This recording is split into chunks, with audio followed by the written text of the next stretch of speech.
Cam4.fr, le plus grand site de webcam live réservé aux adultes. 14h-16h, Brigitte Lahaie, Sud Radio. Bonjour à tous, nous sommes ensemble sur Sud Radio durant ces 2 heures et nous allons parler de ce fameux hug, vous savez, cette accolade quand on se prend dans les bras juste pour se faire du bien. Alors c'est vrai, aujourd'hui le hug est reconnu comme étant thérapeutique, c'est en quelque sorte une manière de dire au corps de l'autre « tu es le bienvenu ». Et cette accolade n'a absolument rien de sexuel, néanmoins pour certaines personnes, eh bien c'est une entrée dans leur zone intime qui est tout à fait insupportable. Alors on n'est pas vraiment égaux avec le toucher. Lorsqu'un couple se met ensemble et que la différence est importante, eh ben, ça peut être un problème. Eh bien, on va parler de tout ça avec Sandy Boulanger. On va voir comment on peut améliorer l'intimité quand l'un est très touche-touche, tandis que l'autre n'est absolument pas câlin. On va essayer aussi de comprendre pourquoi certaines personnes ne sont pas tendres et comment on peut les aider à accepter un peu plus le toucher. Si vous avez envie de témoigner, de poser vos questions, eh bien, vous pouvez nous rejoindre. Et pour ça, vous nous appelez au 0826 300 300 et vous pouvez également nous envoyer un SMS. Vous faites Brigitte 7 20 18. Sandy Boulanger, merci d'être avec nous. Vous êtes somatothérapeute, sexothérapeute. Vous travaillez beaucoup sur justement sur le lien du corps à corps, hein, en quelque sorte. C'est vrai, c'est reconnu comme thérapeutique le hug. Ah oui, complètement. Ça fait sécréter des hormones déjà aussi de bien-être, de détente, jusqu'à ce que effectivement ça crée un stress. Donc c'est intéressant toujours de comprendre. Pourquoi est-ce que il y a certaines personnes, lorsque on se rapproche de leur champ corporel, ressentent énormément de tension et non pas de la détente. Et d'ailleurs, on n'a pas tous les mêmes limites. Il y a des personnes qui vont tout à fait accepter qu'on leur touche le bras, qu'on à la limite on leur fasse la bise, même si elles n'ont pas spécialement eu envie. Et d'autres personnes, le moindre frôlement est déjà une agression. Oui, alors c'est vrai quand même qu'il y a cette distinction sur le moi-peau dans les yeux, mais comment est-ce que cette peau qui forme une limite entre notre intérieur et l'extérieur, elle est déjà suffisamment intégrée, claire? Et puis après, il y a beaucoup la culture aussi qui joue. Comment est-ce que on grandit dans un environnement où on va plus facilement se toucher quand on se dit bonjour? Je pense dans le pays du Sud, même les régions du Sud. Je dis pays parce que c'est vrai que ça paraît toujours un peu loin, mais en même temps, il y a quand même toujours des marges de progression aussi. C'est ça qui est intéressant. Alors on va parler évidemment du couple. Je rappelle que le livre de Gérard Leleu, L'art des caresses, qui est sorti déjà il y a plus de 30 ans, 40 au moins, ouais. Au moins 40 si ce n'est plus, a été un best-seller. Donc ça montre bien à quel point on a envie d'être caressé, mais on a envie d'être caressé comme on a envie et par la personne évidemment avec qui on est bien. Oui, c'est vrai. Et puis c'est pour ça que j'avais voulu écrire aussi ce livre sur l'art du toucher. C'était en m'appuyant beaucoup sur les travaux de Gérard Leleu, bien sûr, et puis en le faisant avancer, évoluer dans un contexte aujourd'hui de normes sociales qui ont elles aussi un peu changé. Donc c'est toujours très intéressant de comprendre pourquoi est-ce que c'est une préoccupation. C'est vrai que quand je travaille à l'hôpital, donc dans la somatothérapie, la médiation corporelle fait partie en fait de l'entretien de la relation. Donc on m'appelle la dame qui fait des câlins. Alors bien sûr, c'est bien plus que des câlins, mais il y a déjà cet espace-là qui est offert, proposé, et ce toucher, il est effectivement réparateur. Il n'est à la base absolument pas sexuel, sauf quand on a une relation de couple. Et d'ailleurs, il y a des expériences qui ont été faites sur les enfants. Quand un enfant se cogne et qu'il pleure et qu'il a mal, il suffit que la maman pose sa main sur l'endroit qui a été touché, mal touché en tout cas, pour que l'enfant se calme. Oui, c'est le fameux bisou qui soigne. Donc que ce soit les lèvres, la main, c'est ce contact en fait qui vient permettre. C'est comme si ça venait créer un contenant. Là où quand on a une douleur, qu'elle soit physique ou émotionnelle, c'est comme une explosion en fait d'émotions, de ressentis et de douleurs. Le fait d'avoir un toucher permet de retrouver un contenant. Alors dans les couples, il y en a parfois un qui a très très envie, qui est très touche-touche, comme on dit, et l'autre pas du tout, et c'est réellement un souci. Oui, parce que ça crée beaucoup d'incompréhension et puis un sentiment de rejet ou un sentiment d'intrusion en fonction d'où on se trouve. Mais le toucher fait partie d'un des 5 langages d'amour de Gary Chapman qu'on connaît tous quand même maintenant. Donc ce toucher, il n'est pas toujours sexualité non plus. C'est vraiment cette tendresse, ce contact. On n'a pas tous les mêmes langages d'amour dans un couple. Par contre, c'est un peu comme une langue étrangère. On peut apprendre une nouvelle langue intime, érotique et de communication. Je pense que le toucher en fait partie, oui. C'est ce qu'on va faire. On va apprendre l'art du toucher. Je rappelle que ce livre, on peut le trouver. Il est aux éditions de la Musardine. Il est sorti il y a quelques mois. Et Sandy Boulanger, dans ce livre, vous dit beaucoup de choses sur l'art du toucher. Il y a aussi une chose qui est importante à comprendre, c'est qu'on peut aimer être touché à certains moments et pas à d'autres. Par exemple, si on est en train de faire la cuisine, on n'a peut-être pas envie que notre compagnon vienne derrière nous tripoter. –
14h-16h, Brigitte Lahaie, Sud Radio. Sandy Boulanger est avec nous et elle va vous aider à mieux vous toucher. Et on va commencer avec Nicolas qui nous rejoint. Bonjour Nicolas. Oui, bonjour. Merci d'être avec nous. Vous êtes en couple depuis de nombreuses années, je crois. Bonjour Sandy, bonjour Brigitte. Bonjour Nicolas. Oui. Merci. Depuis 18 ans. Et donc je vais me marier le mois prochain pour concrétiser tout ça. Bravo, félicitations. Merci. Je vais apporter ma pierre à l'édifice, même si j'ai pas écouté le début de l'émission. C'est pas grave. J'ai un petit avis quand même dessus. Donc le sujet du jour, c'est bien les caresses, du moins en couple, c'est ça, les attentions. Oui, absolument. Vous avez tout compris. Mon avis, c'est que quand j'entends le mot manque, donc c'est que déjà, je pense qu'il faut s'attarder sur ce mot. Et pour moi, si on manque de quelque chose, c'est que déjà on a besoin de nous combler nous-mêmes. Donc pour arriver à faire ça, le chemin que je conseillerais de prendre, c'est de guérir ses traumas et ses croyances limitantes. Ce qui nous permettra de devenir une personne donc peut-être un peu plus alignée avec nous-mêmes et qu'on pourrait commencer à rayonner et attirer l'autre Oui, mais Nicolas, c'est très juste ce que vous dites, évidemment, mais on peut avoir quelqu'un avec qui, au départ, il y a ce qu'il faut, comme tendresse, comme câlin, comme sexualité, et puis, au bout d'un certain temps, pour des raisons qui ne sont pas forcément les nôtres, ça s'arrête. Ok, donc bon, je vais continuer, peut-être que je vais vous rejoindre sur la suite du raisonnement. Donc comme je disais, donc en devenant un peu plus aligné, donc on risque d'attirer un peu plus l'autre à nous, ou bien tout simplement se rendre compte que l'autre personne n'est pas forcément faite pour nous et que c'était peut-être une erreur de parcours d'être avec cette personne dès le début. Sinon, si une personne n'est pas câline et ne souhaite pas l'être, peut-être qu'elle n'a tout simplement pas envie de faire l'effort pour l'autre, ou que l'autre ne l'attire pas physiquement aussi, ou ne l'attire plus.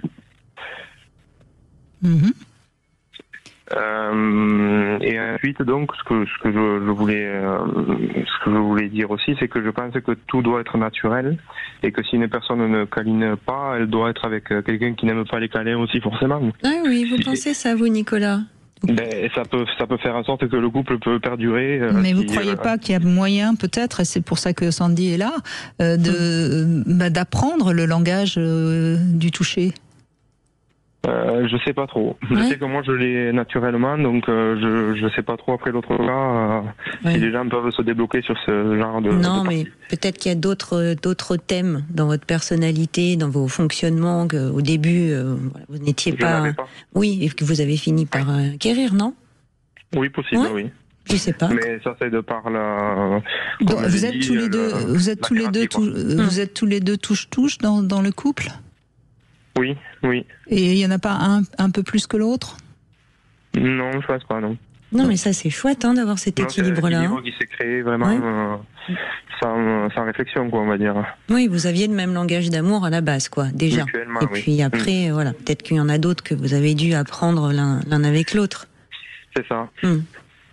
Après, donc vous pouvez vous marier si au bout de 18 ans vous êtes encore touche-touche. Je crois qu'on peut sans problème vous donner l'absolution pour le mariage. Oui, après de mon côté je peux quand même balancer un sujet qui peut peut-être vous intéresser par la suite.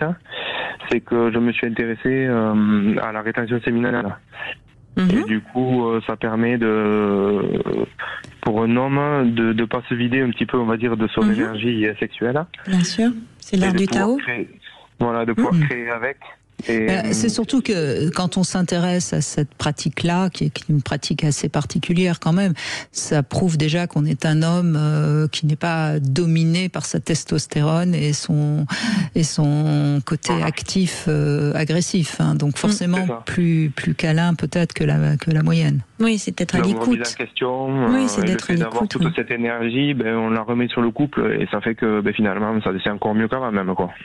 Bien sûr. Après, c'est vrai quand même, Nicolas, que cette pratique-là de la gestion des liquides, donc qui est l'art taoïste, pour les auditeurs qui nous écoutent, ça ne se fait pas à n'importe quel âge. C'est-à-dire qu'il faut quand même avoir une maturité déjà physique, érotique. Donc vers la trentaine, on peut commencer à pratiquer ce genre d'exercice, parce que dans notre culture, on n'apprend pas ça à nos petits garçons. Donc c'est vrai qu'il faut quand même avoir une petite maturité déjà corporelle dans les ressentis du corps pour pouvoir aller sur ce chemin-là. Mais oui. Déjà, on va dire qu'en écoutant Sud Radio, on forge notre intellectuel à s'ouvrir à d'autres univers. Et ensuite, on laisse notre corps et notre esprit guider, et puis on suit les choses, quoi. Moi, je me suis aperçu que je cherchais le désir en faisant trop souvent l'amour, et en laissant de l'espace, j'ai senti ce désir, et j'ai appris à laisser plus d'espace, et du coup à tomber là-dedans. Voilà. Vous voyez, ça aussi, c'est un peu comme une éducation gustative du palais. C'est qu'au début, on peut vraiment se régaler de plats très peu élaborés. Et puis, certainement, quand on grandit un peu en âge, on gagne en subtilité. Et effectivement, le désir ne nous nourrit plus de la même façon quand on grandit dans la relation. C'est pas seulement en soi, en âge, c'est aussi avec l'autre. Mais moi, ce que j'aime bien dans ce que vous dites et dans cette pratique, c'est que quelque part, on comprend que notre monde intérieur est essentiel et que lorsqu'on est en paix avec son monde intérieur, on est en bonne relation avec l'autre. Voilà, exactement, c'est ça. C'est exactement ce que je pense. Mais il y a aussi qu'au fil du temps, l'orgasme qu'on appelait l'orgasme, donc éjaculatoire, ne nous satisfait plus vraiment. Et on a besoin de comprendre qu'il y a orgasme éjaculatoire et orgasme séparé, quoi. Et que du coup, je pense que plus on prend de l'âge, et moins il nous satisfait peut-être, parce qu'on perd de... Mais pour expliquer à tous les hommes qui nous écoutent et qui ne connaissent pas cette pratique, qui est quand même très particulière, c'est qu'en fait, l'éjaculation, c'est un réflexe. L'orgasme, c'est pas tout à fait un réflexe, puisque c'est le point culminant de la jouissance. Et en fait, ce qu'on pourrait dire, moi c'est un petit peu, j'utilise aussi cette expression pour les femmes multi-orgasmiques. Je pense qu'une femme multi-orgasmique, c'est une femme qui ne va pas jusqu'au bout de son grand orgasme. Et je pense qu'un homme qui arrive à avoir un orgasme à blanc, pour utiliser une expression que tout le monde comprend, c'est pareil, c'est quelqu'un qui ne va pas au bout de son orgasme. C'est-à-dire qu'il sait retenir pour ne pas aller jusqu'au réflexe. Je pense que ça peut expliquer à tous les hommes. J'ai pas totalement compris la fin de votre... c'est-à-dire que quand vous faites l'amour, vous avez de la jouissance, une jouissance extrême qui est pratiquement orgasmique, éjaculatoire, mais pas complètement, ce qui fait que vous n'allez pas jusqu'à l'éjaculation.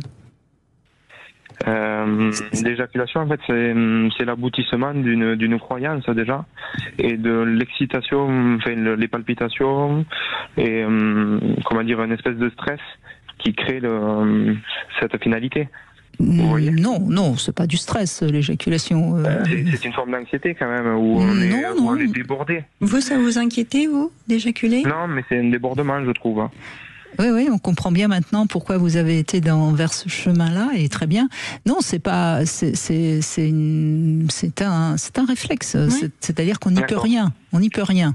Comme l'éjaculation féminine. D'ailleurs, oui. C'est un réflexe. Mais ensuite, vous parlez de quelque chose d'un chemin.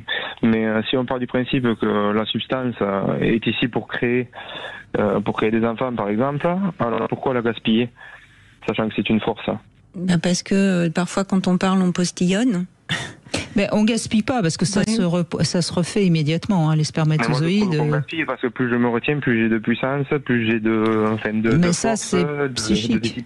Bien sûr. Ça, c'est psychique. Et en même temps, on va jouer un peu sur la sémantique, Nicolas, parce qu'on est là pour jouer un petit peu quand même dans l'émission. Ce n'est pas tant peut-être retenir le plaisir que de le répartir. C'est-à-dire que quand on est dans l'art du Tao, justement, et le fait d'avoir des orgasmes sans éjaculer, on ne va pas retenir son éjaculation, c'est qu'on va répartir son plaisir dans tout son corps ou dans certaines zones du corps. Donc c'est pas une rétention, on dispatche. On répartit. Oui, exactement. La rétention est un peu péjorative du fait qu'il y en a qui pratiquent la rétention même pas en couple, quoi. Oui, puis donc, du coup, la rétention, c'est stressant. Alors que la répartition, c'est plaisant. Oui, je comprends bien. Je vais peut-être utiliser ce terme par la suite. En tout cas, merci de votre témoignage, et puis bravo, parce que c'est quand même un cheminement qui mérite un peu de conscience. Vous avez parlé un peu de croyances, Nicolas. Justement, c'est notre Love Conseil du jour. On va aborder les croyances.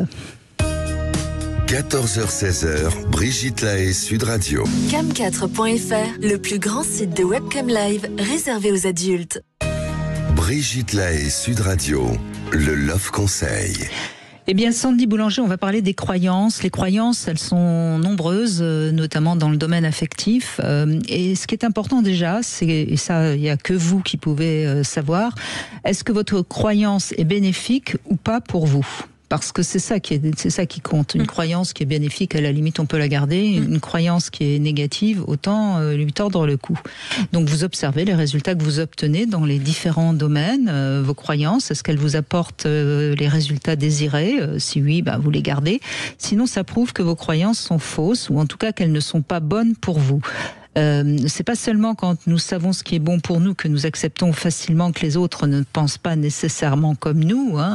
C'est parfois on se sent menacé dès qu'une croyance engendre de la peur. Eh bien, c'est qu'elle n'est pas bénéfique. Par exemple, une personne qui croit en une religion, mais qui n'a pas nécessairement la foi, ça veut bien dire qu'elle croit en la religion parce que ça la rassure de sa peur de mourir, mais comme elle n'a pas réellement la foi, elle va obligatoirement peut-être être très agressive face à quelqu'un qui n'a pas cette même croyance. Si elle a vraiment la foi, elle aura suffisamment de tranquillité en elle pour ne pas monter dans les tours si quelqu'un la contredit. Donc, c'est vraiment important quand vous avez une croyance de réfléchir, parce que la plupart des croyances, elles servent à calmer des peurs. Et avoir peur, c'est croire qu'il va nous arriver ce qu'on ne veut pas qu'il nous arrive, c'est bien connu. Alors, je vais prendre un exemple évidemment dans le domaine amoureux. Si vous croyez que tous les hommes, de toute façon, ne savent pas s'engager, eh bien, c'est parce que vous avez peur d'être abandonné, évidemment. C'est évident.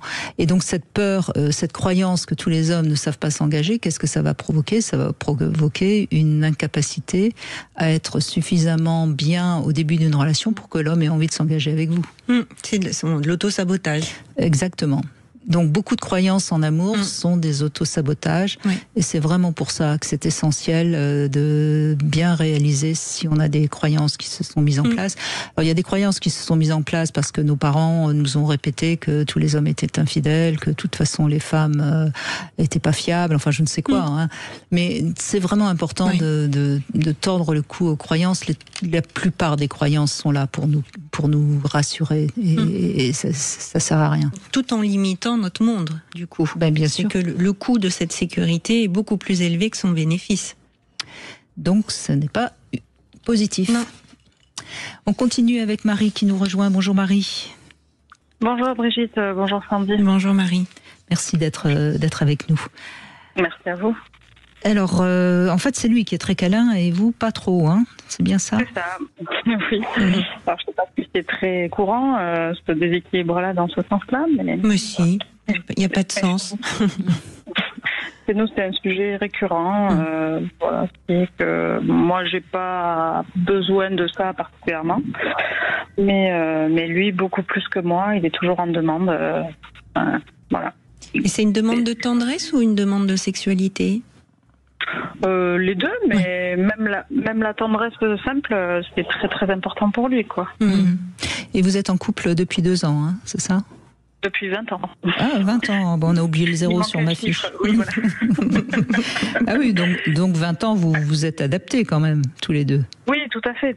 On a réussi à trouver notre équilibre avec ça, mais bon, voilà. Moi, je sens bien que des fois, il aimerait plus, mais moi, ça me vient pas forcément, effectivement, quoi. Et vous aimeriez pouvoir lui donner plus ou pas ? Oui, j'aimerais, sans que ça représente Bon, je ne veux pas utiliser le mot effort parce que c'est trop gros, mais j'aimerais que ça arrive plus naturellement de ma part, sans que j'ai besoin de me poser de questions. Vous avez eu des enfants ? Oui, 2. Et vous êtes tendre, câline avec eux ? Alors, paradoxalement, oui. Je suis hyper proche. J'adore me blottir dans les bras de mes enfants et inversement. Mais comme j'expliquais du coup à la personne qui m'a eu au téléphone là, moi je pense que c'est parce que quand j'étais enfant, j'étais pas très câlinée. J'ai pas développé ça en couple, mais par contre avec mes enfants, vous rattrapez. Oui, un peu, j'avoue. Mais d'ailleurs, vous avez dit, je me blottis avec mes enfants, ce qui paraît a priori contradictoire. C'est plutôt les enfants qui se blottissent que les parents. Mais oui, ça, donc vous avez très très bien analysé pourquoi vous n'êtes pas ouverte au câlin, puisque c'est pas votre culture, c'est pas votre éducation. Oui, c'est vrai, mais du coup, mon compagnon se demande des fois pourquoi je suis aussi câline avec mes enfants et pas forcément avec lui. Oui, ce qui est une question adaptée aussi, Marie. Mais ce que vous dites aussi dans ce que vous n'avez pas reçu de vos parents, mais que vous ne reproduisez pas avec vos enfants, c'est que vous avez bien senti quand même que ça ne vous convenait pas. Par contre, les enfants ont un niveau d'amour qui n'est pas le même qu'un amour que l'on a pour son compagnon de route. Donc, il se joue quand même quelque chose. Hein. C'est le fait de ne pas donner ça, pas jusque là. Les enfants, vous pouvez leur donner parce que il n'y a pas de risque, il n'y a pas d'enjeu. Voilà, ce seront toujours vos enfants. Un compagnon, on peut le perdre, il peut nous blesser, il peut nous quitter, il peut nous trahir. Et du coup, de retenir cette tendresse-là que vous donnez facilement et naturellement à vos enfants, ça peut dire quelque chose aussi de vous. En fait, Marie, ce qu'il faut que vous compreniez, c'est que obligatoirement vous avez été blessée dans cette enfance qui a été la vôtre, de ne pas recevoir cette tendresse et cette affection que tout enfant aspire. Hein. C'est normal. Et vous compensez donc beaucoup cette blessure avec vos enfants. On l'entend bien, oui, puisque vous en rajoutez presque, et peut-être que même de temps en temps certains doivent se sentir un tout petit peu étouffés, allez savoir. Encore, elles sont petites encore. Elles sont petites, donc ça va. Mais vous allez alors justement, vous allez vous confronter à un moment donné au fait que ils vont commencer un peu à vous repousser, vos enfants, parce qu'il y a un âge où on veut pas être complètement câliné comme ça sans arrêt par sa mère. Et donc, par rapport à votre compagnon, cette blessure, c'est quelque part quelque chose qui bloque. Vous voyez ? Okay. C'est-à-dire que si vous vous laissiez aller à vous faire câliner par lui, ça réveillerait un peu cette blessure et ça pourrait provoquer de la tristesse. Vous voyez ce que je veux dire ? Je comprends très bien, ouais. Et c'est pour ça que vous... Qu'est-ce que je peux faire pour l'accueillir plus facilement et pour en donner en retour, du coup ? Eh bien, il faut que vous acceptiez de souffrir un peu au départ. D'accueillir ces chagrins que vous avez à l'intérieur, qui sont restés un peu camouflés. Si vous vous laissez aller dans ce chagrin potentiel, qui sera par vague, hein, souvent, hein, on vous l'annonce, hein, ça va pas d'un coup et vous dire bon, ça c'est bon, c'est fait, j'ai pleuré un coup, c'est. Oui, c'est ça. Non, c'est tellement facile. On aimerait tous, on adorerait tous ça, mais non.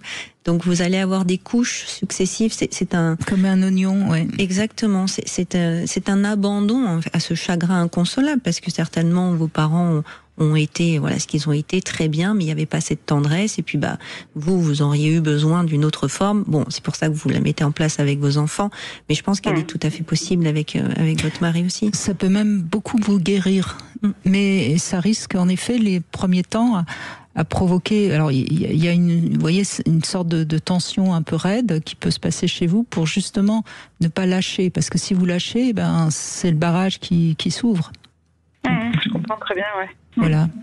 Ça peut se faire en douceur, Marie. Et puis surtout de le communiquer à votre mari. De dire, voilà, j'aimerais beaucoup aller dans un plus grand lâcher-prise, une plus grande confiance. Et parfois, j'aurais peut-être peur et je vais te repousser ou je vais être agressive. Mais parlons-en.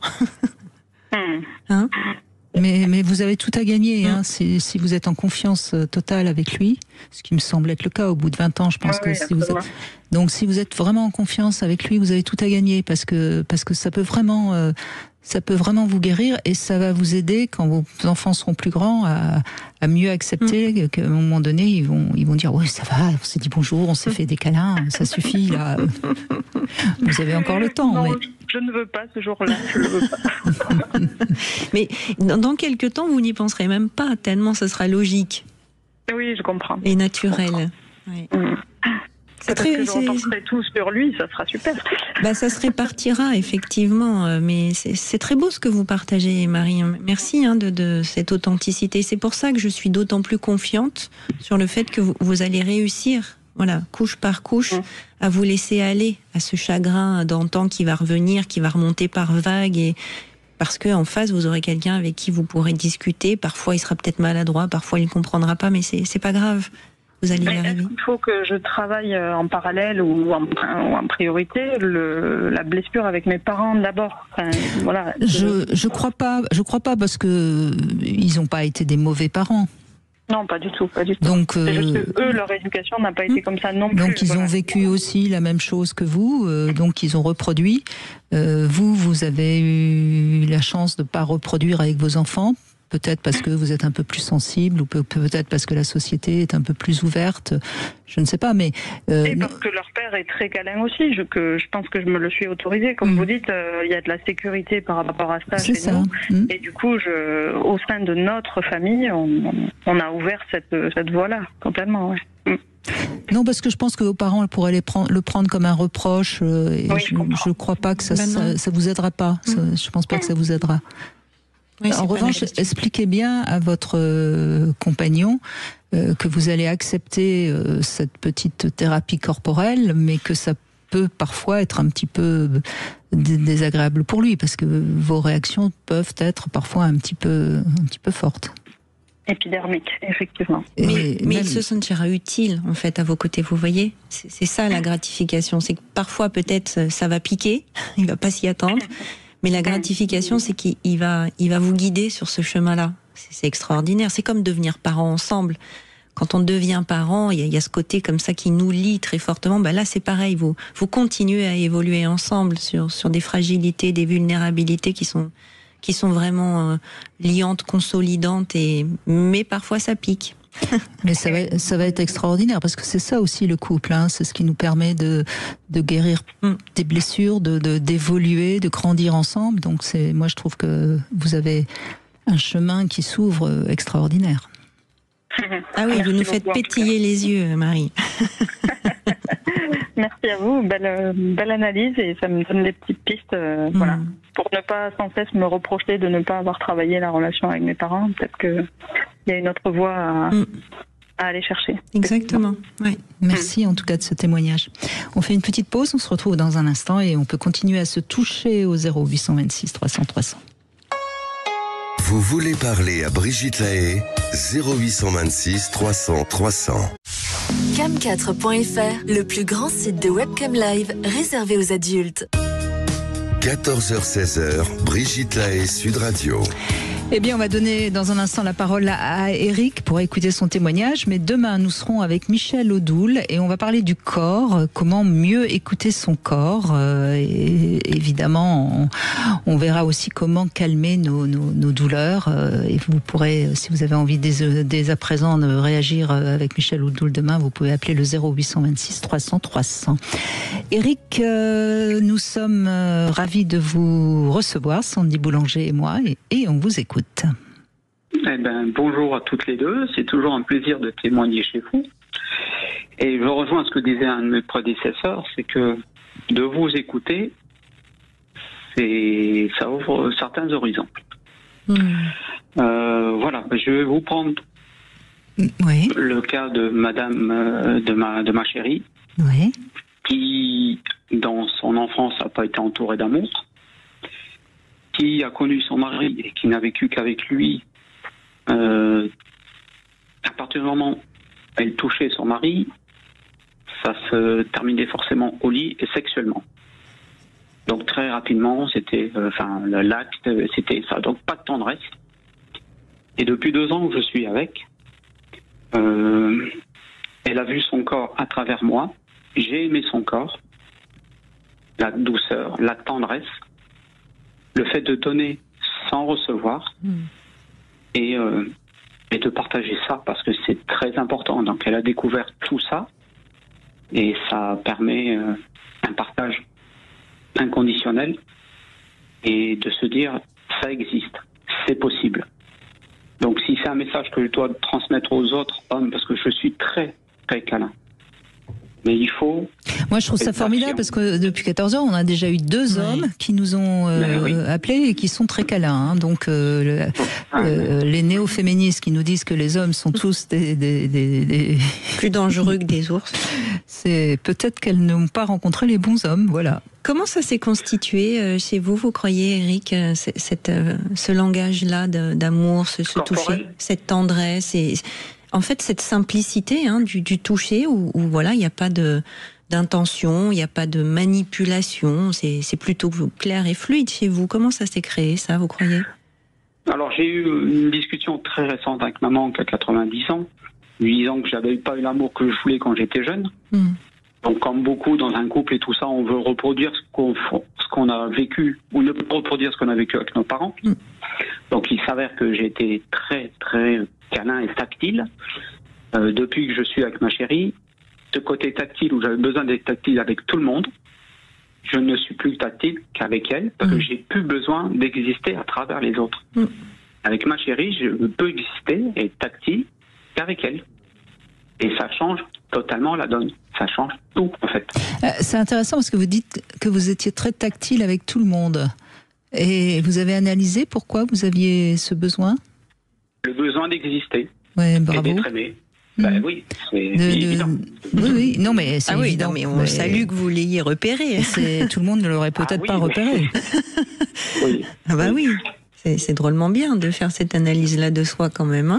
Et c'est important ce que vous dites, parce que ça peut permettre à certaines personnes qui trouvent que, par exemple, elles ont un collègue ou une collègue un peu trop tactile, justement, c'est peut-être que cette collègue a tout simplement besoin d'exister. C'est pas forcément du harcèlement. Hein.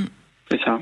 Et le message, parce que je pourrais vous parler des heures de ma chérie, mais de ce que l'on vit, parce que c'est intense. Mais le message que je pourrais transmettre à d'autres hommes, c'est d'être patient et d'aimer le corps de leur femme plus qu'elle-même.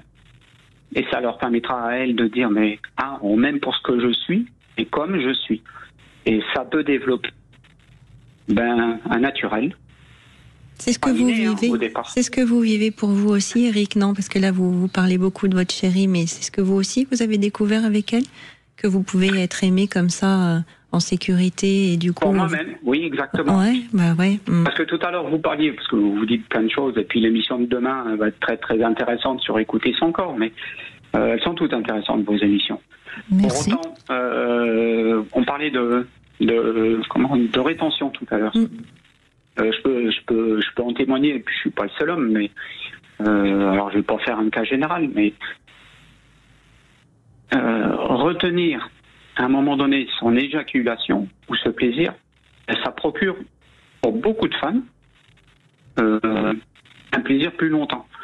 Parce que quand vous êtes pas un éjaculateur précoce, mais quand ça dure que 5 ou 10 minutes, voilà, on reste sur notre faim. La plupart des femmes restent sur leur faim. Donc on apprend, moi j'ai appris à retenir mon éjaculation. Voilà, avec ma chérie, j'apprends à être moi-même. Et quand ça vient, ça vient. C'est tout. C'est pas une finalité. Je peux prendre du plaisir sans éjaculer. Alors que c'est pas du tout dans la politique de ma chérie, parce que pour elle, c'était à partir du moment où elle touchait son mari, c'était automatique. Oui, puis donc elle n'a jamais connu autre chose. C'est intéressant ce que vous dites aussi, Eric. C'est que parfois, dans la représentation féminine, l'éjaculation est une confirmation que nous avons fait plaisir à l'autre. Puisqu'il a éjaculé, j'ai été bonne. C'est ça. Non, mais oui, c'est vrai. Tout à fait ça, en fait. Oui, je dis pas que des bêtises. Si on n'éjacule pas, c'est pas normal. Exactement. C'est que exactement. Une femme va se dire, je ne lui ai pas fait suffisamment plaisir.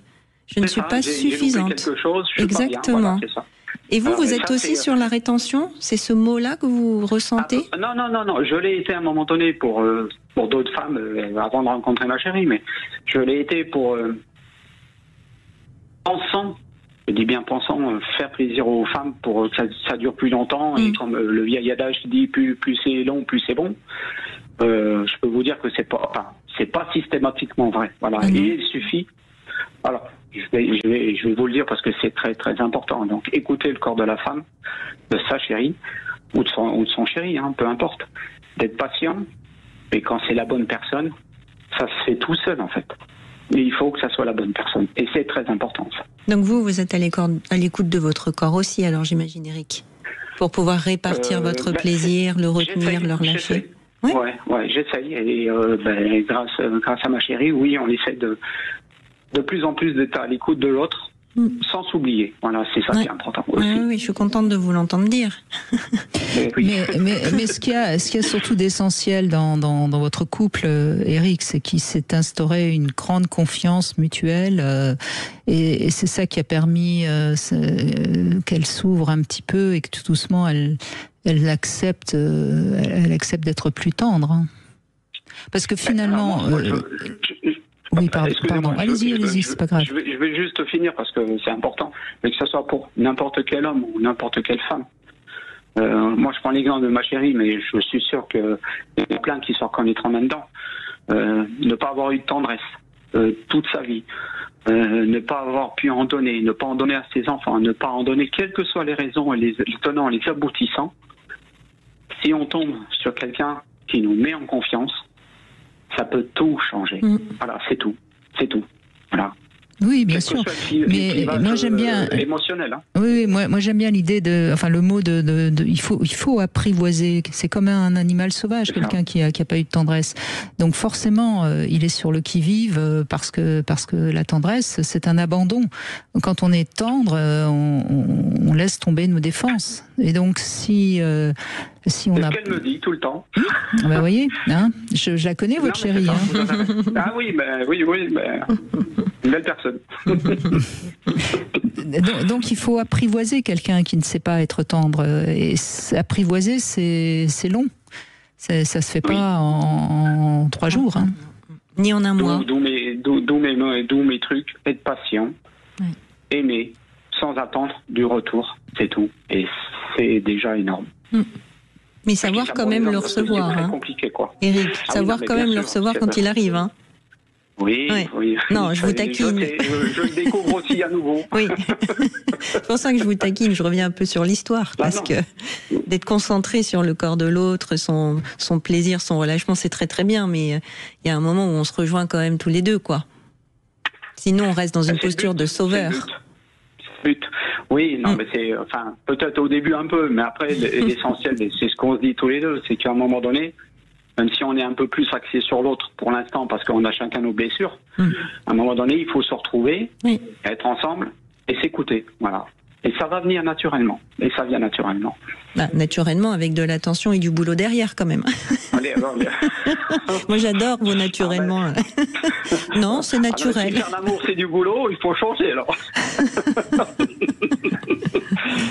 Non, ça demande de l'analyse, de la conscience. Non, mais Eric, c'est naturel d'arriver à se reproduire. Ça, c'est vrai, c'est naturel. Faire l'amour, c'est pas naturel. Vous êtes d'accord? Non, non, c'est un art. Ça existe. Ou ça peut être un sport, mais... Non, c'est un art, oui. Ça peut être si, quand même. C'est artistique, faire l'amour. C'est poétique. Oui, c'est artistique, oui. Ça peut être physique aussi, mais... Non, mais vous voyez, c'est pas... ce qui est naturel, c'est de se reproduire, mais se reproduire... on ne le fait pas souvent. En trois allers-retours, ça fonctionne très bien. Hein. On ne le fait pas beaucoup dans sa vie. Oui. Et puis, on n'est pas obligé de s'entraîner. 2 fois, 3 fois... Allez, 4 fois déjà, c'est déjà pas mal. 4 gosses, c'est déjà pas mal. Hein.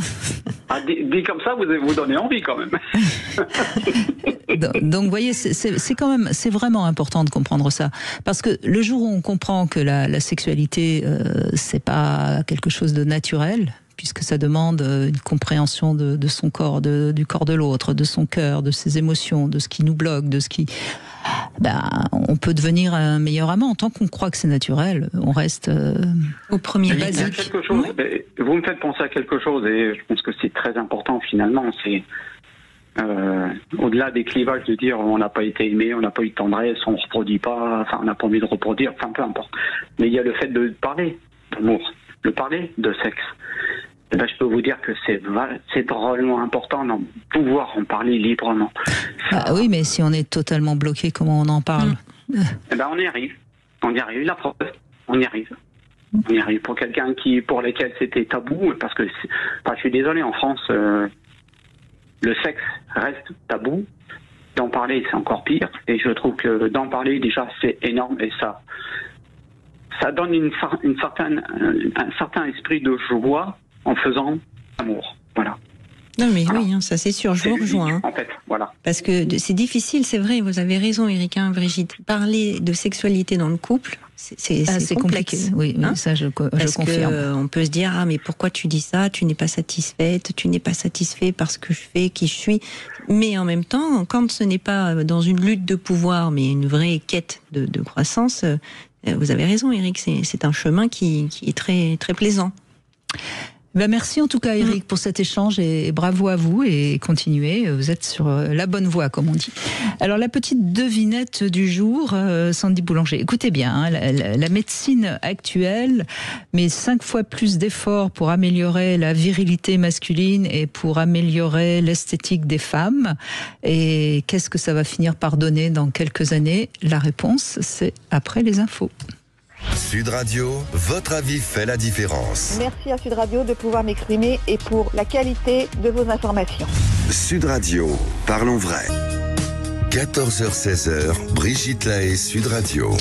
Eh bien, nous allons continuer dans cette deuxième heure à se toucher avec Sandy Boulanger qui est avec nous. Vous êtes somatothérapeute, hein, donc ça veut dire que vous êtes justement dans le toucher aussi bien avec des personnes en fin de vie que des personnes en cancérologie. Donc vous savez à quel point le toucher est déjà un soin. Hein, et d'ailleurs, vous avez également ce site, le lien au cœur du soin.com.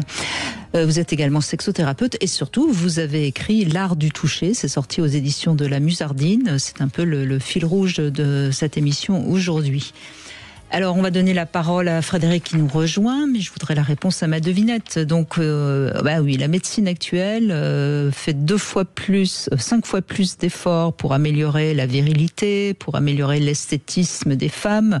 Alors qu'on pourrait peut-être un peu plus s'intéresser notamment à la guérison de l'Alzheimer, n'est-ce pas? Donc qu'est-ce que ça va donner dans quelques années? Des gens qui auront tout oublié? C'est à peu près ça, oui. On va avoir des vieux qui auront des pénis bien raides, des femmes très vieilles mais qui auront des gros seins, mais ils se reconnaîtront plus, ils sauront plus avec qui ils sont. Voilà, ça sera les couples de demain. C'est pas très gai hein, quand même. Frédéric, bonjour.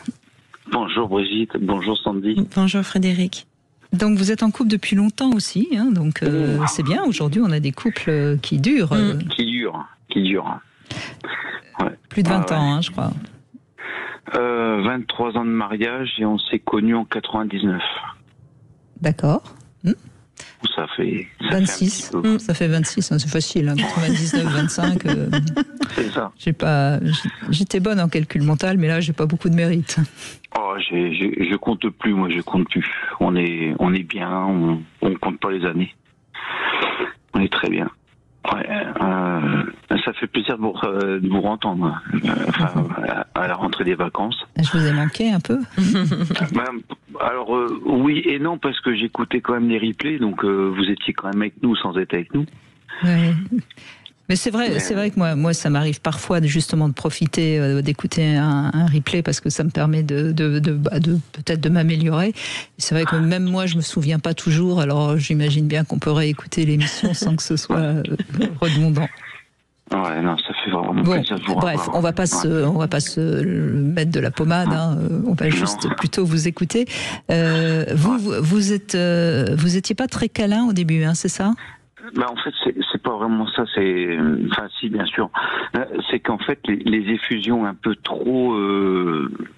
Parce que nous, quand on s'est connus, ma femme me collait partout, et moi, je suis plutôt quelqu'un de réservé. Donc, dès qu'elle s'accrochait à moi, qu'on était en public, il fallait toujours que je regarde partout.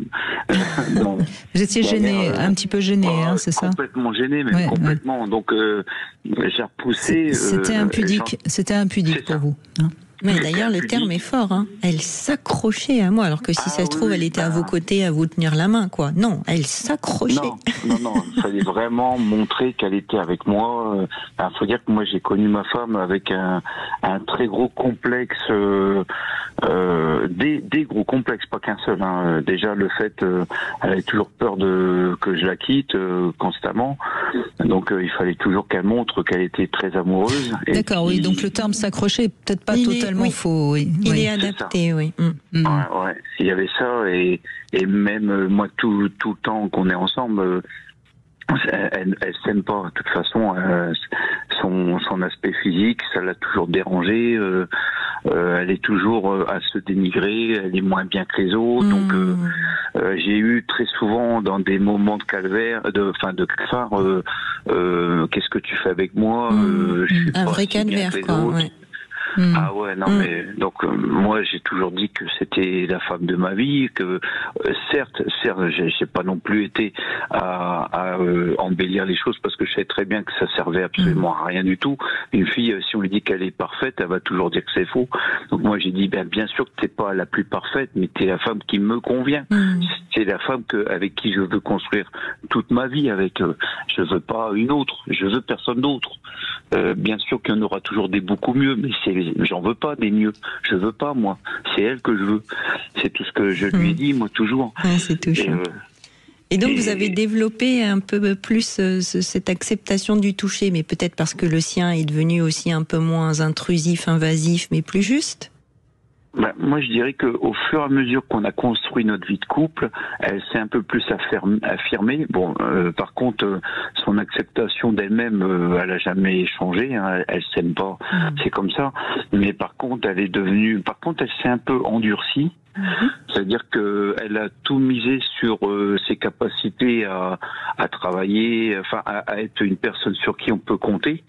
Donc, elle est devenue un peu plus dure de ce côté-là. Et maintenant, donc, elle ne fait aucun câlin du tout. Donc, moi, par contre, j'en fais un peu plus dans la sphère privée parce que j'ai pas changé sur le fait je peux pas moi faire des gros câlins en public, c'est pas possible. Mais dans la sphère privée, quand moi je demande des câlins, je les ai pas. Et puis j'ai même la réflexion qui dit, moi quand j'étais câline, t'en voulais pas, donc c'est pas aujourd'hui que t'en auras, quoi. Donc bon, je fais avec. Ah oui, c'est un peu souffreteux quand même, du coup, ce déséquilibre-là entre vous qui était déséquilibré au début et là, ça s'inverse un peu comme une revanche, une vengeance. Je sais pas si c'est vraiment une revanche. Une vengeance peut-être pas, mais ça veut dire qu'elle a certainement été... Un ressentiment. Oui, parce qu'elle a dû être blessée, que vous la repoussiez. Et à force d'être blessée, eh bien, le ressentiment prend sa place et du coup, elle vous fait ce que vous lui avez fait. Mais alors, je dis pas que c'est une vengeance parce que je pense pas que ce soit conscient, mais inconsciemment, il y a quelque chose de cet ordre-là. Donc, ça serait bien d'en parler, peut-être. Oh non, vous savez, j'ai connu très très bien, je sais comment faire quand vraiment elle dépassait. Bon, vous savez, il n'y a pas de ce côté-là, hein, parce que elle est aussi extrêmement jalouse. Et ça, j'ai eu l'occasion de vous en parler une fois, parce qu'il y a très longtemps on s'est parlé. Et il y a une fois où elle était plus que jalouse et elle avait cette mauvaise habitude que je peux pas supporter, qu'elle fouillait dans mon téléphone. Et elle fouillait, elle fouille, hein, c'est comme ça. Donc une fois, je lui ai fait un coup, c'est que en allant sur les réseaux sociaux, je likais tous des filles en maillot de bain. En maillot de bain, ça va, vous avez été gentil. Voilà. Et bon, après, bien sûr, pas n'importe quelle fille, des filles qui étaient extrêmement connues. Et j'étais certain que de toute façon, ça pouvait pas porter à conséquence. Et elle a fouillé dans mon téléphone, et bien sûr, qu'est-ce qu'elle a vu? Elle a vu ça, donc elle s'est mise à pleurer et à me crier dessus. Et je lui dis, mais pourquoi tu te mets en tous ces états, là? C'est quoi ça, ce que tu me fais? Et puis, elle me monte, elle dit que t'es un gros dégueulasse, c'est pas possible, comment ça? J'ai dit, regarde bien c'est qui les filles, regarde bien. C'est toutes des actrices américaines, tu crois vraiment que j'ai une chance avec une fille comme ça? C'est quoi? J'ai dit, par contre, moi, je savais très bien que t'allais fouiller. Je savais très bien ce que t'allais faire. Oui, c'était lui mettre le nez dans son caca, en fait. Pris la main dans le sac. Et là, elle a compris tout de suite, elle a arrêté de fouiller dans mon téléphone. Bravo Frédéric. En fait, vous la connaissez parfaitement bien et vous arrivez à accepter ses travers, hein, et vous avez fait avec, et puis c'est la femme de votre vie. Vous êtes un gentil, hein. Oui. Mais puis je sais que on a toujours des bons copains qui sont à côté de la plaque, hein. Les copains qui vont vous donner le conseil mais sans vraiment connaître totalement. Donc t'as vu, qu'est-ce qu'elle te fait? Mais je me fous parce que moi je connais ses faiblesses, je connais ses sensibilités. Donc je sais que même quand parfois elle y va fort, je peux que lui pardonner parce que je sais très bien que c'est pas fait pour faire du mal, c'est surtout parce qu'elle est pas bien elle-même. Donc Mais c'est pas des choses pervers et Oui. on n'est pas dans des. Oui, Non, c'est pas une mauvaise personne. non, pas du tout. Mais elle peut aller loin Elle peut être blessante. par vexation ou Par parce son que manque elle- d'estime et de confiance en elle. Oui. Voilà, exactement. c'est Mais ça. vous la prenez sous votre aile. Et finalement, vous la protégez. Et en même temps, il y a quelque chose chez vous qui doit être rassuré parce que vous sentez bien que elle a besoin de vous et qu'au fond, vous ne risquez pas de la perdre, quoi. Oh ben oui, parce que elle sait que de toute façon on est quand même complémentaires Oui, parce oui, que moi j'ai oui, quand oui. même beaucoup besoin d'elle. hein. Oui, Donc, vous aussi, vous êtes rassurés. Ouais, c'est ça. Eh ben c'est ça un couple qui marche, hein. C'est que chacun a trouvé son compte et que on s'accepte avec nos défauts et puis voilà. De toute façon, accepter les qualités de l'autre, c'est facile. Hein. C'est les défauts qu'il faut C'est ça. accepter pour pouvoir durer. Mais ce qui est très fort C'est ça. chez vous aussi, Frédéric, c'est que vous faites fi des opinions des autres, quelque part, parce qu'ils ne connaissent pas votre intimité. Ça a l'air d'être un vrai trésor, cette relation, en fait. Hein. Les autres ne savent pas. Par contre, oui, parfois ça me retourne aussi en pleine figure. Hein, je vous en cache pas, parce que ma femme prend très très mal les cachots. Enfin, moi personnellement, je lui cache des choses qui pourraient lui faire très mal. Volontairement. Oui, ce sont ce qu'on appelle les mensonges pieux.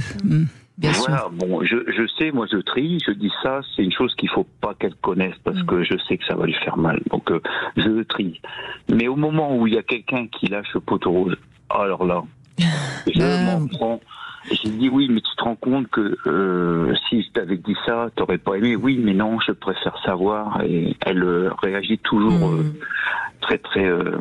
Donc moi, je fais tout pour la protéger, mais quand elle est au courant, c'est une protection, ça devient une trahison. Donc, ce qui est un peu, ce qui est un peu normal. Hein. Il faut peut-être ne lui cacher que ce que vous pouvez lui cacher et cacher aux autres. Sinon, en effet, le volcan peut se réveiller. Mais Est-ce que vous prenez le risque d'être découvert à chaque fois si les autres sont au courant? Mais après, bon, vous avez... Oui, c'est des petits poteaux. Je crois que vous avez trouvé le mode d'emploi. Merci beaucoup Frédéric de votre témoignage. On fait une petite pause et on va retrouver notre nouvelle rubrique, c'est maintenant. Sud Radio. Sud Radio. Parlons vrai. Parlons vrai. Sud Radio. Parlons vrai.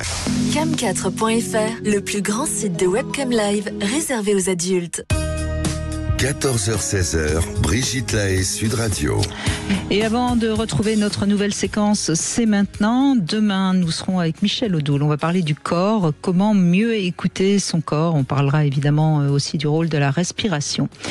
C'est maintenant, Sandy Boulanger. C'est une rubrique qui permet à quelqu'un de nous dire quelque chose qu'il n'a peut-être jamais dit par peur, par pudeur, ou peut-être une demande de pardon, ou peut-être une révélation, un mot qui aura été une révélation. Séverine, je crois que vous avez envie de parler d'une phrase qui reste pour vous en travers de vous, tellement c'est violent, hein, je crois. Oui, bonjour Brigitte et Sandy, à votre invité. Bonjour. Alors effectivement, c'est une phrase que j'ai entendue il y a de nombreuses années. J'avais à peu près 12-13 ans. Oui. Et bon, mes parents se disputaient violemment, donc c'en était au physique en fait. Et ça s'est arrivé en pleine nuit. Et puis mon papa apparemment aurait essayé d'étrangler ma mère. Et ma mère a crié après moi en pleine nuit pour que je vienne l'aider. Et j'ai pas entendu. Donc, et la phrase qu'elle m'a dite, qui résonne depuis. D'ailleurs, c'est de ta faute, j'ai failli mourir. Je t'ai appelé et t'es pas venu. Donc, et j'ai ça qui est toujours présent en fait. Et j'ai jamais su lui dire. Elle vous a dit ça le lendemain matin, j'imagine donc. Ah, bah non, après parce qu'elle a réussi à sortir alors, en pleine nuit, elle a réussi à quitter la chambre et à venir dans ma chambre. Elle est venue se réfugier dans votre chambre alors? Oui, c'est ça. Oui, c'est ça. Enfin, se réfugier. Alors, avec le recul, je dirais oui, se réfugier, oui, c'est sûr et certain, hein, pour se protéger, évidemment. Et à ce moment-là, elle vous dit, à cause de toi, j'ai failli mourir. Oui, c'est la phrase. Alors après, Est-ce que c'est exactement les... Non, mais c'est ce que vous retenez. Souvenir ça, de ça. En tout cas, voilà, c'est ça. Parce que je dormais, j'étais vraiment dans le sommeil. Et j'ai été réveillée subitement, bon, forcément avec de l'énervement, de ce fait, donc... Et quand on a 12-13 ans, bah, on peut pas répondre à sa mère avec une phrase pareille. Ce qui est sûr, Séverine, c'est qu'au moment où elle vous dit ça, c'est parce qu'elle est effrayée. Oui. Et c'est dommage que vous n'en ayez pas reparlé depuis, parce que je pense qu'elle-même peut-être ne s'en souvient pas, parce que quand on est très effrayé, on peut dire des choses qu'on ne se rend même pas compte qu'on a dit. Et si elle s'en souvenait, peut-être qu'elle serait ravie que vous puissiez en parler, parce que peut-être qu'elle s'en veut de vous l'avoir dit. Vous voyez ? Oui. Vous voyez, parce que là, je pense vraiment dans ce que vous nous racontez, parce que je pense vraiment qu'elle était terrorisée et elle dit ça parce que quand on est terrorisé, on est capable de dire des bêtises. Oui, effectivement, là-dessus, je vous rejoins. Mais j'arrive pas à lui parler. Ça reste. C'est hyper sensible pour moi. En fait. D'accord, mais on va essayer ensemble, si vous le voulez bien, on va essayer d'avancer. Qu'est-ce que vous ressentez quand vous mémorisez cette phrase ? De la culpabilité. Oui. Parce que réellement, je me suis attribué le rôle de vouloir la sauver probablement et que je l'ai pas fait à ce moment-là non plus. Donc, oui, c'est de la culpabilité essentiellement, et puis. Alors, vous savez, de la culpabilité de ne pas l'avoir entendu en fait. Oui, mais alors vous savez, Séverine, que très souvent la culpabilité, notamment chez les enfants, et à 12 ans, on est encore une enfant, elle est là pour permettre de dépasser un traumatisme. Et je pense que à ce moment-là, quand votre mère rentre dans la chambre effrayée et que elle vous réveille, vous avez été traumatisé parce que pour vous, elle a failli mourir. Et c'est peut-être un très grand traumatisme que vous calmez par votre culpabilité. Est-ce que ça peut avoir du sens pour vous, ce que je vous dis ? Oui. Après, il faut que ça mûrit, j'ai envie de dire. Oui, bien sûr. Non, mais attendez, encore une fois, ce n'est qu'une hypothèse. Il faut que ça vous parle à vous. Moi, je ne suis là que pour vous ouvrir des pistes. Ça déplace le problème, du coup. L'émotion, c'est que c'est plus facile, quelque part, de s'en vouloir à soi que de se rendre compte de l'horreur de la situation à l'extérieur. C'est la violence à l'extérieur. On a la violence parentale à ce moment-là. Mais parfois, quand on est enfant, en plus, il vaut mieux s'en vouloir violemment, comme si vous n'avez pas rempli votre rôle de sauveuse, mais parce que c'est pas ça la question. En fait, à votre âge, vous n'avez à sauver personne. Vous avez à être élevé par des parents, et c'est horrible à vivre. Et c'est pour ça aussi, on peut avoir un sommeil très lourd quand on est enfant, ado, mais c'est aussi un mécanisme de protection que de ne pas se réveiller. Et d'agir, de faire quelque chose ou ne rien faire. Vous voyez ?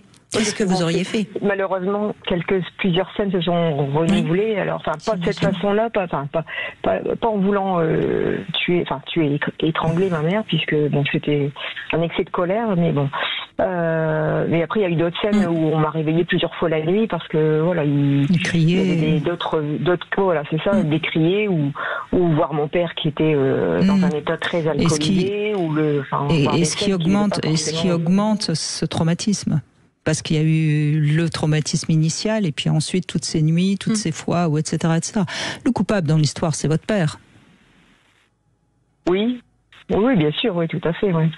Bon. C'est lui qui était violent, donc. C'est lui qui a été trop loin parce qu'on peut se disputer dans un couple, mais vouloir étrangler quelqu'un et la terrifier à ce point-là, c'est inacceptable. Ça n'a pas l'air de me convaincre non plus, ça. Ou non. Mais vous avez le droit de l'aimer quand même, ce père. Ah oui, Oui. Alors, mon papa, oui, je l'aime beaucoup. Après, Oui. alors j'ai compris avec le travail, avec les années que il y a eu une période, ça n'a pas duré heureusement toute la vie, mais bon, il y avait quand même une période où toute ma période, une partie enfance et adolescence, où on a vécu des traumatismes comme ça. Mais en l'occurrence, avec le temps, le recul, enfin puis l'expérience, j'ai aussi compris que ma mère le poussait à bout, elle le manipule. C'est une manipulatrice, ma maman. Et elle le rabaisse sans arrêt. Donc après, ça n'excuse pas ce qu'il a fait, parce qu'il aurait dû et pu prendre, il aurait dû la quitter. Il aurait dû la quitter, tout simplement, parce que quand on est face à une femme qui nous met dans cet état-là, il faut en effet la quitter, parce qu'on risque de la tuer. Oui, mais bon, il n'a pas su le faire à l'époque. Non, bien sûr, non, mais on n'est pas là pour être juge, hein, Séverine. On est juste, juste là pour vous aider à comprendre pourquoi cette culpabilité est si forte alors qu'elle n'a pas de raison d'être. Et c'est parce que vous arriverez à vous délivrer de cette culpabilité-là que vous pourrez peut-être en parler à votre mère. Ce qui n'est pas forcément nécessaire, parce que si elle est très manipulatrice, elle vous a certainement utilisé. Et donc, voyez, donc quand elle vient dans votre chambre, elle est finalement plus coupable que vous. Oui, puis je vous dis, il y a eu d'autres scènes où elle m'a réveillée pour me montrer des horreurs que j'aurais pu ne pas voir, parce que j'étais enfant et ado. Vous auriez dû ne pas voir. Oui, aussi, tout à fait. Moi, je me dis que ce qui pourrait vous faire du bien, peut-être aussi, c'est de vous écrire une lettre à cet enfant-là, de pouvoir retirer cette culpabilité. Voilà, que vous étiez une enfant et vous n'aviez pas à sauver qui que ce soit ou à empêcher quoi que ce soit. Vous voyez ? Oui, je comprends, tout à fait. C'est vrai que je n'ai pas pensé à faire ça, parce que, comme je le disais, voilà, c'est aujourd'hui ou maintenant, le titre, il tombe bien, entre guillemets, dans la mesure où ça m'empêche pas de vivre, mais j'ai toujours quand même cet événement et cette phrase dans ma tête, quoi. Donc, et ça doit colorer d'autres sphères de votre vie, cette culpabilité. Je pense que ça vous pousse parfois à avoir des comportements un peu trop, peut-être dévoués, ou trop... peut-être trop avec les gens que vous aimez pour justement ne pas rejouer. Oui, tout à fait. Et je parle effectivement, je suis assez dévouée à beaucoup de monde. Oui, parce que c'est un poids. J'en suis jusqu'à ça. Pour réparer cette culpabilité-là qui n'a pas de raison d'être, vous vous en mettez d'autres sans cesse. Oui. Donc il est temps de... C'est une très bonne idée que vous propose Sandy. Oui. Oui. Donc une lettre à cette petite fille, parce que l'événement marquant, c'était cette nuit-là, l'événement marquant. Puis après, il y en a eu d'autres, mais voilà, de pouvoir lui dire que vous maintenant, voilà, vous êtes l'adulte et vous la libérez de cette culpabilité. Vous n'aviez à sauver personne. Vous auriez dû d'ailleurs être protégé de cela. Mais en aucun cas, vous n'auriez dû vous-même protéger soit l'un, soit l'autre. Vous la libérez, hein ? Oui, tout à fait, je comprends. Bon, ça va bien m'aider, alors je pense. Merci beaucoup. Merci à vous, et c'est le but de C'est maintenant, c'est justement de pouvoir se libérer. Merci beaucoup, Séverine. On fait une petite pause, on se retrouve avec le Sexo Conseil, une règle de 3 pour votre sexualité. 14h-16h, Brigitte Lahaie, Sud Radio. Comme live, réservé aux adultes. Brigitte Lahaie, Sud Radio, le Sexo Conseil.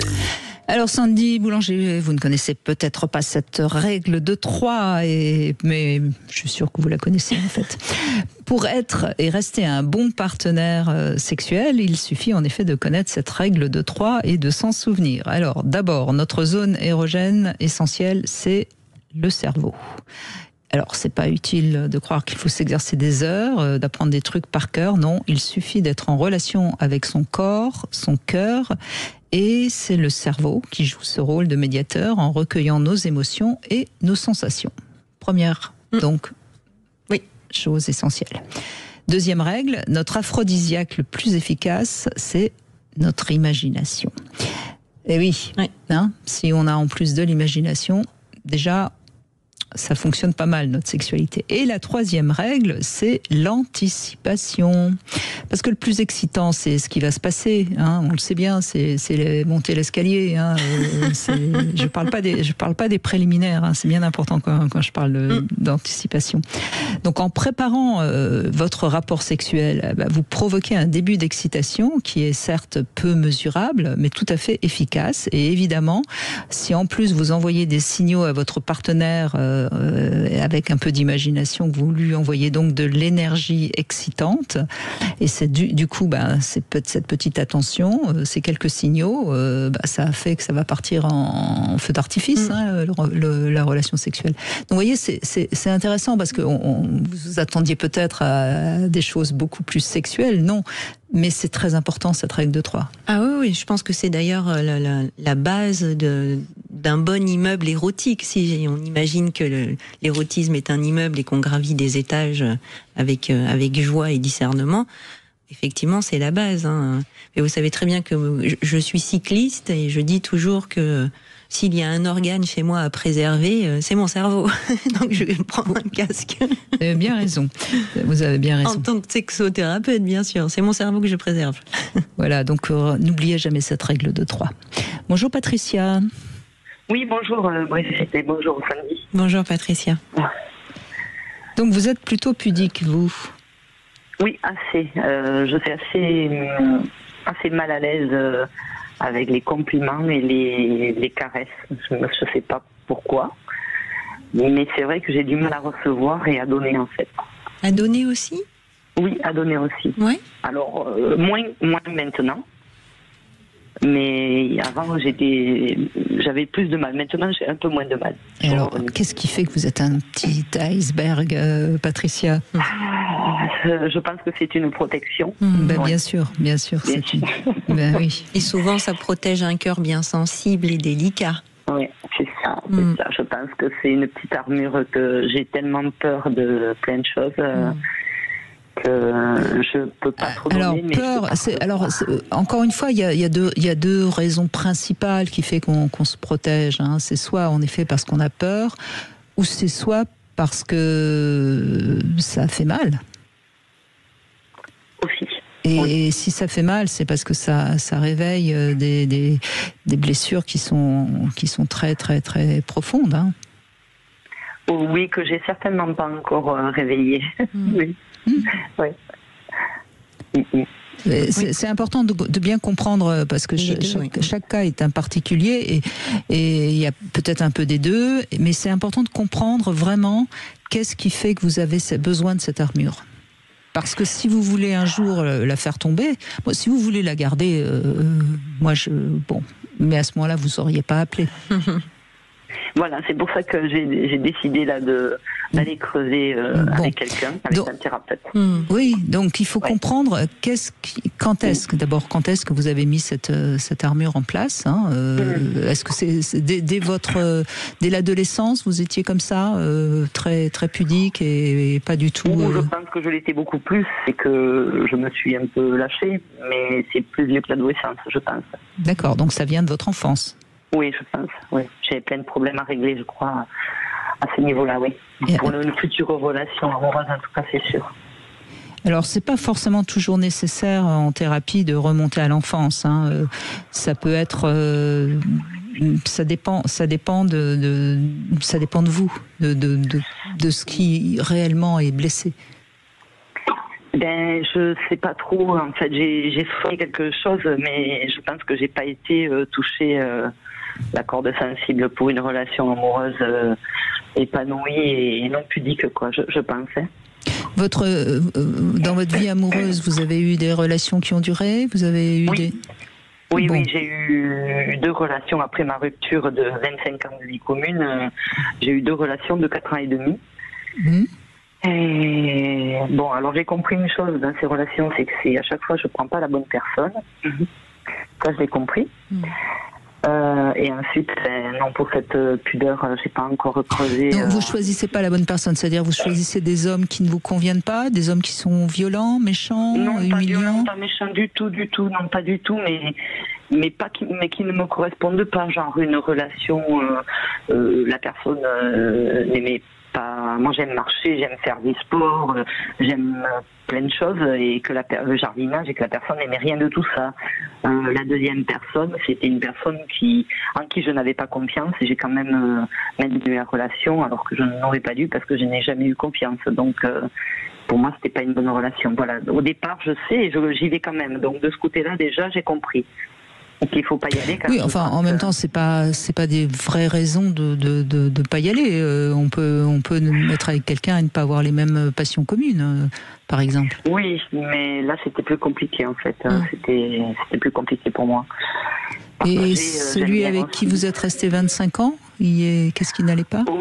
Là, j'étais très jeune, très très jeune. Je pense que c'était une question d'âge. J'étais très début de mon adolescence, et voilà, je pense que j'ai... Vous avez choisi cet homme pour fuir un peu le climat familial, surtout parce que la personne plaisait beaucoup à mes parents. Ça, je l'ai compris après. Ouais, d'accord. Ouais. C'était... Voilà. Est-ce que vous étiez une enfant qui veut toujours faire plaisir?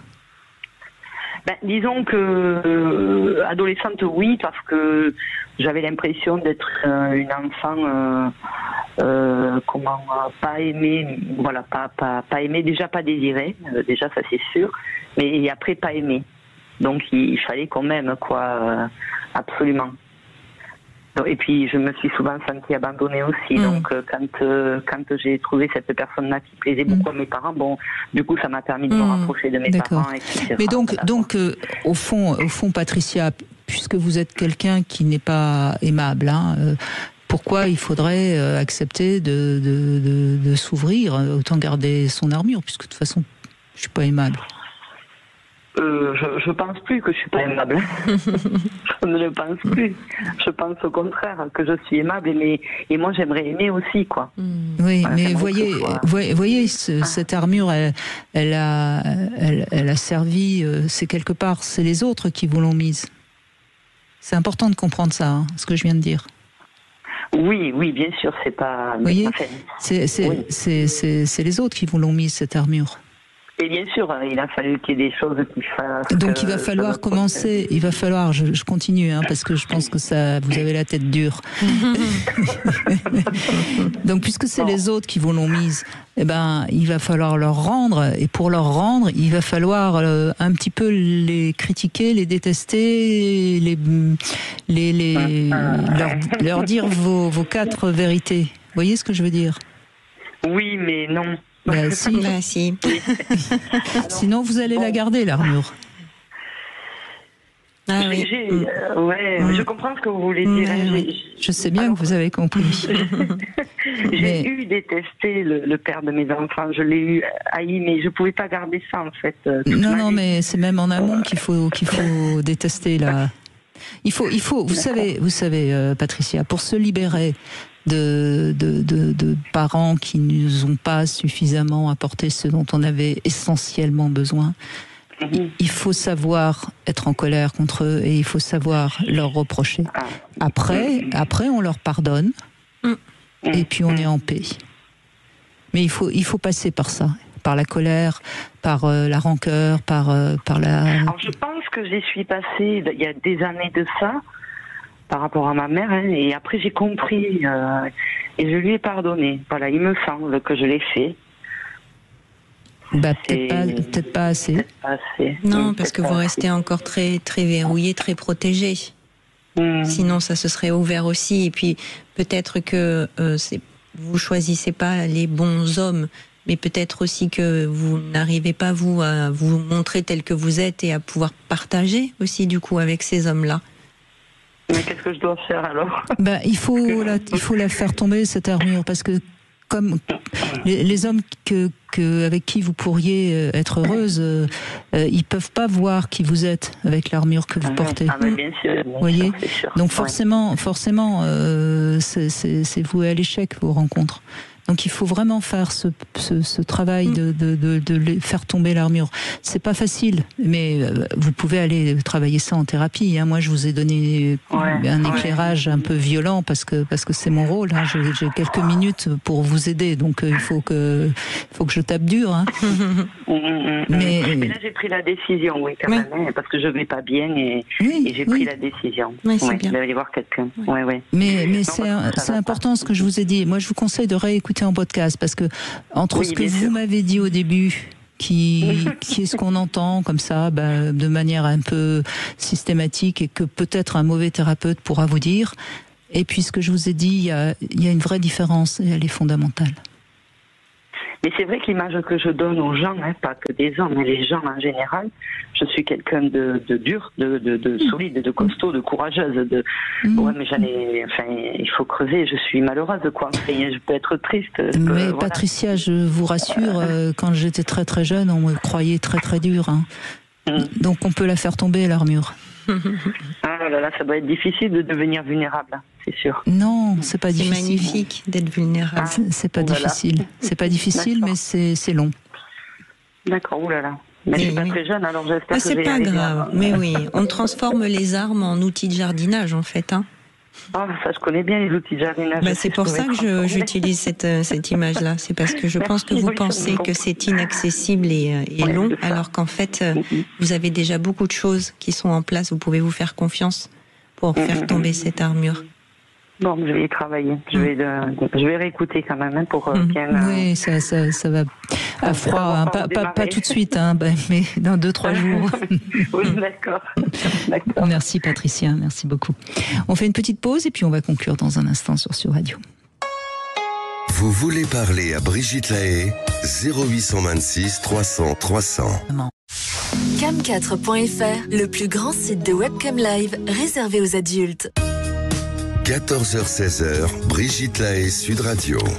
Sandy Boulanger est avec nous et nous évoquons le toucher, le rapport au toucher. On a vu tout au long de l'émission à quel point on est très différents et chacun doit déjà connaître sa zone de son territoire, en quelque sorte. De sécurité. Et je rappelle que vous êtes autrice de ce livre, L'art du toucher, aux éditions de La Musardine. Et nous allons conclure avec... Alors, bonjour. Allô ? Oui, bonjour. Merci, oui, bonjour, merci d'être avec nous. Oui, bonjour. Bonjour Anne-Marie. On vous écoute. Alors, en fait... si ça vous embête pas, de reformuler exactement la question, parce que je pense que j'ai pas complètement compris comme il fallait le comprendre. Vous savez, je vous ai pas posé de questions, je vous écoute, mais je peux vous poser une question. A priori, vous avez un peu de mal avec la tendresse, c'est bien ça ? C'est pas forcément que voilà, c'était entre le toucher et la tendresse ma question. J'ai pas de mal avec la tendresse dans le sens que pour moi c'est la chose la plus précieuse. J'ai du mal avec la tendresse dans le rapport amoureux parce que ça me paraît quelque chose de totalement inconnu et qui du coup j'ai pas l'habitude, alors je me demande ce que ça cache. Par contre, la tendresse, pour moi, elle est importante dans les rapports amicaux, avec les enfants, avec les animaux. Mais pas avec son amoureux. C'est quelque chose où je me suis surprise que l'accueillir avec étrangeté, comme quelque chose de pas connu, donc pas reconnu. Parce que vous dites qu'est-ce que ça cache ? Vous dites si jamais l'homme qui partage ma vie me donne de la tendresse, qu'est-ce que ça cache ? Oui, qu'est-ce que ça cacherait d'être tendre ? Je suis déjà en fait passée dans cette émission et donc pour une problématique d'inceste paternel et donc je pense que du coup c'est quand même des grosses marques à savoir que comment on s'approche de moi, pourquoi, dans quelle intention. Et moi quand on s'approche de moi, au lieu de voir qu'on veut me donner, j'ai le sentiment qu'on va vous qu'on veut me prendre. Ben, bien sûr, bien sûr. Bien sûr. Voilà. Ben oui, parce que je suppose que votre père, d'abord, a été tendre avant de vous violenter. Pas forcément tendre, parce que je pense qu'il ne l'était pas, mais en tout cas, on va dire... C'était mélangé, en fait, c'est ça. Ou alors peut-être... Une espèce de chaleur. Oui, quelque chose que je peux prendre pour de la chaleur et qui, en fait, n'était pas de la chaleur. Peut-être que je me suis mal exprimée. Peut-être que vous attendiez de la tendresse et il vous a donné du sexe. Bah oui, puis surtout avec tous les mensonges qu'on peut dire dans ces cas-là, où on dit que c'est comme un bonbon ou ci ou ça. Enfin bon, il y a un enfant n'est pas idiot en plus. Enfin, je veux dire, le ressenti d'un enfant, je pense qu'il est très juste avant qu'on le dévie dans tous les sens. Donc en fait, c'est pour ça que je disais qu'est-ce que ça cache, dans le sens pour moi, c'est pas que la tendresse, mais la tendresse et l'affection. C'est quelque chose qui, pour moi, est potentiellement, effectivement, mensonger. Et du coup, c'est vrai que c'est quelque chose dont je me protège beaucoup. En plus, j'y crois pas. Encore maintenant, c'est que cette manipulation du père, elle continue encore d'être crainte dans votre relation de femme avec des hommes? Bah, j'ai plus de relation du tout depuis très très longtemps, en fait. Plus de 10 ans. Comme ça, au moins, là, c'est entre guillemets... sous contrôle, ouais, c'est sous cloche, c'est en sécurité. Oui, voilà, en fait, de toute façon, j'ai toujours été une grande amoureuse du couple platonique, de gens qui disaient, qui étaient indisponibles, qui disaient ne pas m'aimer, parce que moi, je pouvais du coup dérouler tout... parce que moi, je suis très romantique en plus, donc je pouvais dérouler tout mon fantasme, etc., sans... quelque part danger, enfin c'est comme ça que j'analyse, que le rêve s'écroule. En fait, voilà, c'est ça. C'est-à-dire, pour moi, justement, le toucher, l'entrée dans la matière, on va dire, c'est quelque part la frontière entre le rêve et la réalité. Et la réalité, pour moi, a été... ma réalité a été tellement...